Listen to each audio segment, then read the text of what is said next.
during the last depression in the 30s, the New Deal built, I think, over 1,100 post offices because it created jobs, you know, construction jobs, expanded the post office. It created a ripple effect on the businesses around all these communities. And now they're trying to close, in this depression, to close post offices.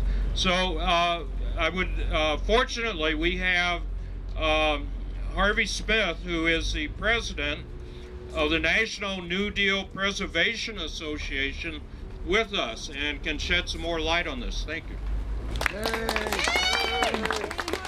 Good afternoon. It's just kind of a fluke. I'm down here this weekend. I'm from Northern California. But as was just said, this is just a small fraction of what happened in the 30s. You know, President Obama had this jobs bill, 1 million jobs, right? And the Republicans have chopped it all up. Who knows if it'll get anywhere? But just to put this into context, what happened in the 30s? Well, the first thing that Roosevelt did within a month of being inaugurated was set up a jobs program for young people called the Civilian Conservation Corps. That in itself was 3 million jobs. And then that winter, they projected a pretty tough winter. So they put up another program called the Civil Works Administration that also hired artists. 4 million jobs. Okay, not even for a year. Then we move on to 1935 with the WPA, 8.5 million jobs. So that's not even all, okay? And that legacy is all over the country.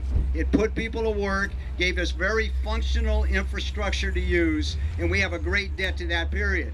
But there's lessons there. The lesson is, in a time like this, we need similar programs. We don't need to be going backwards, laying people off and closing buildings like this, okay? Particularly buildings and art that we've come to love. It's crazy. Just like we don't need to close schools. Who can tell me in California, with the world's 8th largest economy, we don't have money to run schools? It's ridiculous, right? So like the Occupy movement has finally done for people, it's helping us connect the dots. This is all connected. So the fact that all of a sudden we turn around, you know, and they're closing post offices, this has been going on, you know, it's about a 30 years worth of an effort, you know, to just take away and take away and take away. So this is representative of a much bigger struggle. If people are interested, I'll be brief. I'm connected to 2 organizations. One is the National New Deal Preservation Association. Go to newdeallegacy.org. And the other one is the Living New Deal, and that's livingnewdeal.org. And what we're doing there is trying to map all this physical legacy and all the artwork. We've done California, now we're moving on to the rest of the country. So check out, if you want more background on the New Deal, check out those websites and all the links, and you'll see that there's a lot there that we have to remember and let people know that this is what we deserved then, and we certainly deserve it now. Thank you. Thank you, Harvey. One of the groups that's been a key part of the coalition has been the Venice Neighborhood Council. And we have a board member here with us, Jed Palker. Yay! So thank you, and thank you all for coming out here today to help save the Venice Post Office. We lend our support when we saw that Jim had coalesced a number of groups who have disparate ideas, who have disparate views, who, like most Venetians, rarely agree on anything, all coming together to agree on one thing, that we want to save the post office. We couldn't stop but give our support, and Amanda Seward has provided a lot of legal advice and other strategic advice in this process, and she couldn't be here today, so I'm speaking to you. I also want to thank Mark Ryovic for his statements earlier, particularly his final statement where he said we want to save the post office as a post office. This is exactly what we're trying to do now. Postal delivery is something that's supposed to be affordable to all Americans, wherever wherever we are, whether the postal carrier takes it by foot, by car, by bus, or by airplane. It costs the same wherever you are. This is what the Postal Service is about.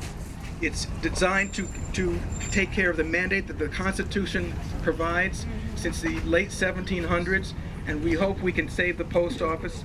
Remember one website address, I've been reading a lot about this, savethepostoffice.com. You'll be able to read a lot of material that will help support our position. Thank you, and continue your good works. Thank you, Jed. If you haven't already, please sign the petition. And there may be enough copies that you can take some with you for friends and neighbors.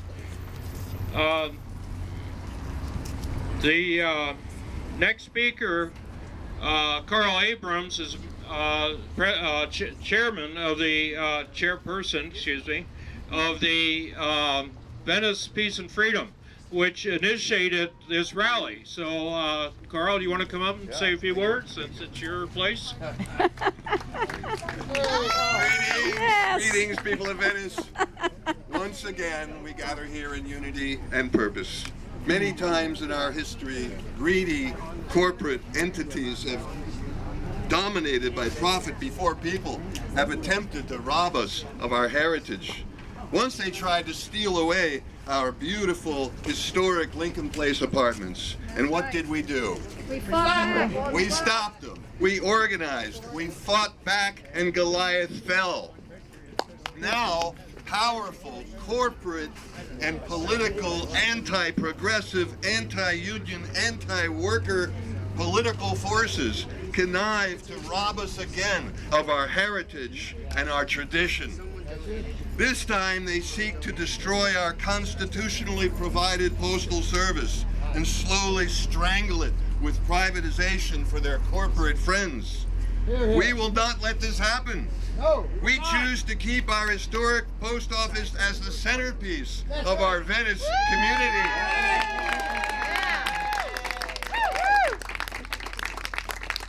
And they want our community post office without any concern for its history and for its beauty, without concern for its unique social purpose.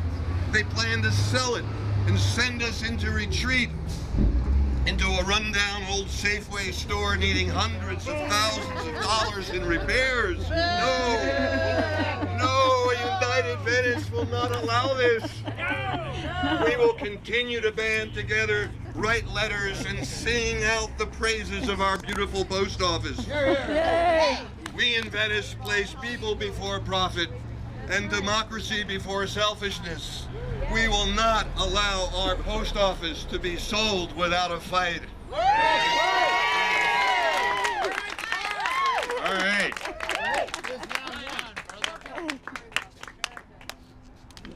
If there's, I'm going to call Suzanne Thompson next, speaking for the Venice Arts Council. All right, Suzanne.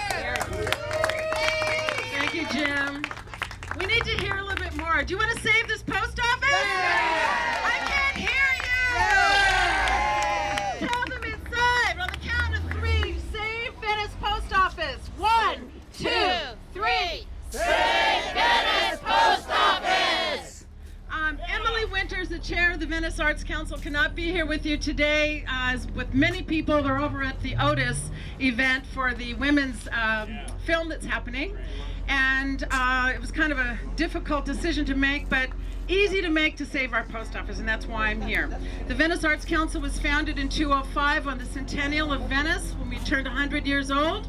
And in 2006, we started the Endangered Art Fund and saved 2 iconic murals right here in Venice. One on Park and Oceanfront Walk, and the other on Dell in the Venice canals.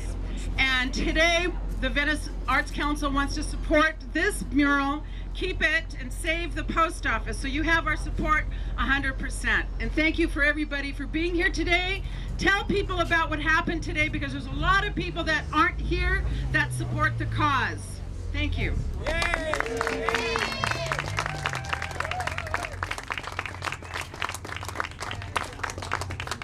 Okay, I'm glad I asked if there were other speakers. Everybody has basically said everything that needed to be said, but I also wanted to underscore that the functionality of this post office, it is a historic building and should be preserved as such, but it also serves this community. It serves the diverse community. If you're rich, if you're middle class, if you're poor, in particular if you're poor, the post offices around the country have been a major community center and a major service center. I just wanted to point out too, for any of you who are involved in the saving of the post offices in general in this country, that this is actually a worldwide issue. Post offices around the world are being closed down. I'm an anthropologist. I work in Mexico and El Salvador, and right now we're talking about the closing of post offices in very rural, many indigenous places as well, where this is the only kind of institution that provides all kinds of services for poor people. So again, this is a local issue that is global, once again, and again, I thank you for all your support, and I'll do everything I can do from my position. Thank you. Thank you very much for joining us today.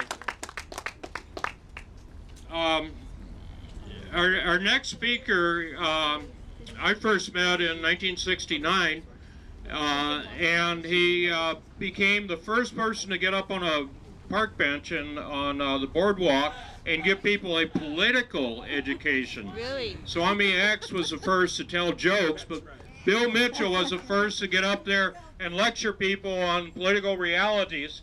And he's later owned a coffee house in Venice and has done many things. He is our Socrates. And so I think it's befitting that we hear from Bill Mitchell at this time. Thank you, but I'd rather been Pericles.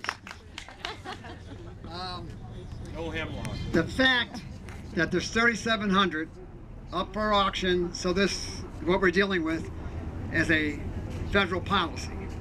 And there's a poll from CNN that says only 15% of Americans say they trust the federal government to do what is right some of the time. 15%. If they shut down 3,700 post offices in the United States, that's going to drop to 1%. You got vets marching in the street after the man was shot in Oakland. This is starting to look like it's getting to a revolutionary peak, the consciousness. The mask is falling off the government. That's the plutocracy. It's lies on 9/11, these endless wars. We just watched this butchery in Libya, just as we had a decade ago in Afghanistan. By the way, 63% of the people opposed to the war in Afghanistan. And I don't know how many members of Congress are, but think about it. The problem is not the American people. By the way, 70% approval of local government. Yes. Yes, that's city, county, and state. But the federal government, only 15% approval. So that's saying the local guys are closer to the people and women, and they care because they are. Inside that beltway is another creature. It's a predatory creature, and now they're preying upon, as we know, the post office. Somebody mentioned the schools. What else is to go on the chopping block? And remember, they're going to be auctioned off. I think this is a sweetheart deal, probably made at conventions, at $1,000 plate dinners. Obama said he's going to raise $1 billion for his re-election campaign. Is this how he's getting it? Because he's not going to get it from the people after his betrayal. He probably couldn't raise $100 million outside of the fat cats. My apology to heavy people and cats. But so anyway, we have a vacuum to fill, and we can't just depend on the Congress to do the right thing, because that would be unprecedented. I'm afraid they haven't done anything about this war. They didn't do anything about, look, the new power plants. Fukushima goes off, they will all go off. It's a matter of time. It doesn't take an earthquake. Buildings will get old. Something will happen. It's our nemesis sitting around us, and Obama wanted to build 700 more.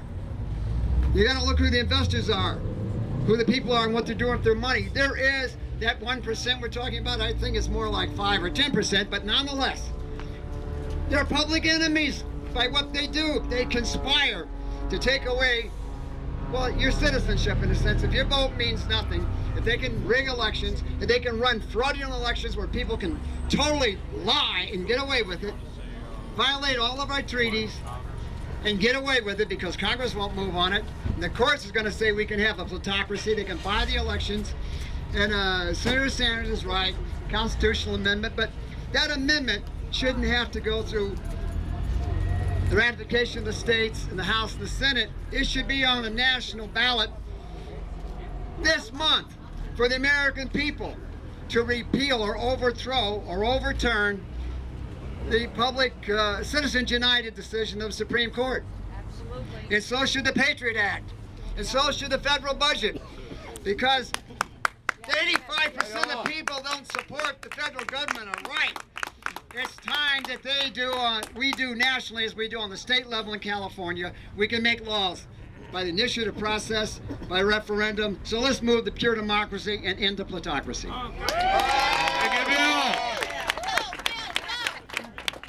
Okay, Bill Rosendahl wants equal time. Yes. No, I'm kidding. But Bill's got to go. I hope nobody else is going to go. But we'll hear a few words from Bill before he has to leave. Thank you very much.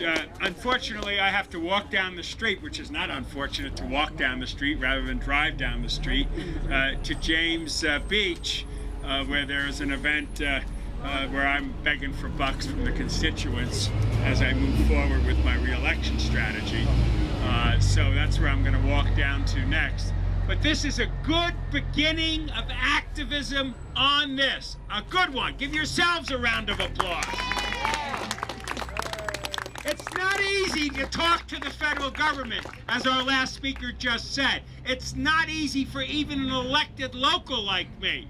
Yesterday, I was furious at the health care for seniors that they want to cut back on. Do you realize that they want to cut back on that home and health daycare program where people go into vans and they go to locations, they get a couple of good meals, they interact with each other? They completely want to wipe it out, okay? That's happening right now as we're standing here. Seniors, I'm talking about those in their 80s like Swam, who's at my house. I'm happy to have him as part of my family, and many of us here have people who are their family, be they directly related, or in my concept, we're all family, and that we're there for each other. But we're watching a real deterioration of the American system in front of our very eyes. Right now, as I'm standing here, as I mentioned in the beginning, there are over 1,000 people at City Hall where Robert Wright is giving a speech. The occupation will not end until there's more justice in America, both on incomes and these foreign wars. How dare we even go to Iraq 9 years ago and kill over 100,000 innocent Iraqis? For what? Besides losing 5,000 Americans. And to continue the insanity in Afghanistan, which is now 10 years, is also as insane as it gets. Do you realize that we've spent about $5 trillion on this alleged war on terror, which followed the Cold War? Remember what Eisenhower said? Worry about the military-industrial complex. They'll always find a reason to exist as large as they do. We spend more on defense than the rest of the world combined. America is going to fall apart from inside. That's the only way we go down. To avoid that, we need to pull out of these foreign engagements, invest that in healthcare, infrastructure, education, and jobs, and we need to go back to the fairness of our taxing system, which started to change in the 80s and kept changing and changing to the point today where some extremely wealthy corporations and individuals pay no taxes at all, and most of those at the top of the heap pay a lot less than they ever have before at the expense of the middle class and the working class. So this occupation will continue until we see a change in politics in Washington. And I've said to the occupiers, people are misquoting me about what I said to them. I said very clearly, 12/12, which is just a couple of months away, is the time for the American people to take back their government. Get rid of the Tea Party and let's take over the House of Representatives, first of all. Let's strengthen our power in the Senate.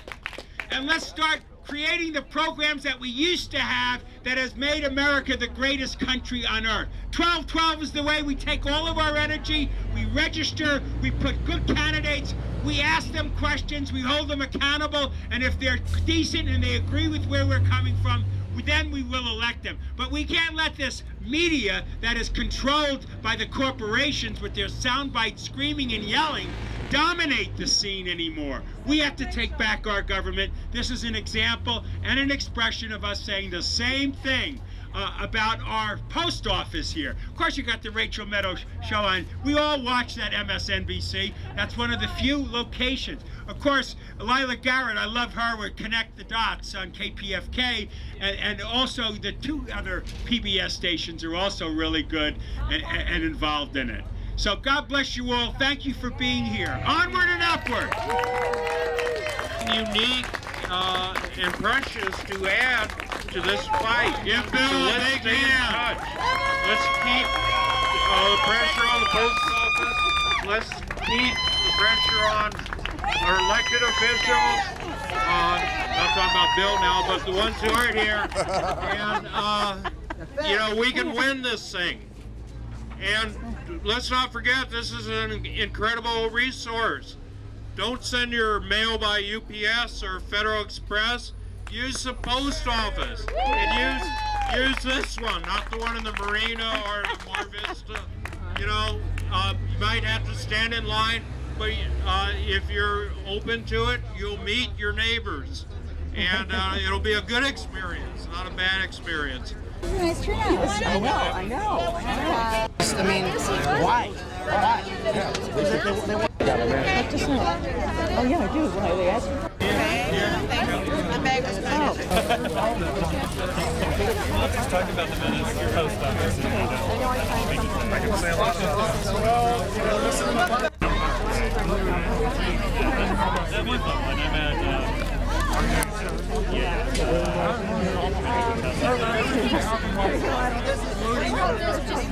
Okay, great. Hey, great. Beautiful. Okay, so is everybody ready? Ready? Ready to blow out the candles? We have to sing, don't we? We have to make a wish. You pull the cameras out. We have to sing and make a wish. Happy birthday to you. Happy birthday to you. Happy birthday, dear Abbott and Edward. Happy birthday to you.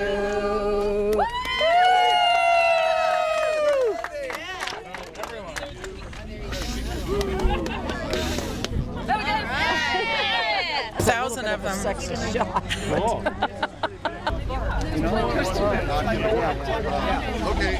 Oh, who are you? Here's my neighbor. Are you a police officer? He must be under arrest. You're under Handcuffs are coming out directly. You get in there. And go up the hill on Long Grove because there's no lights.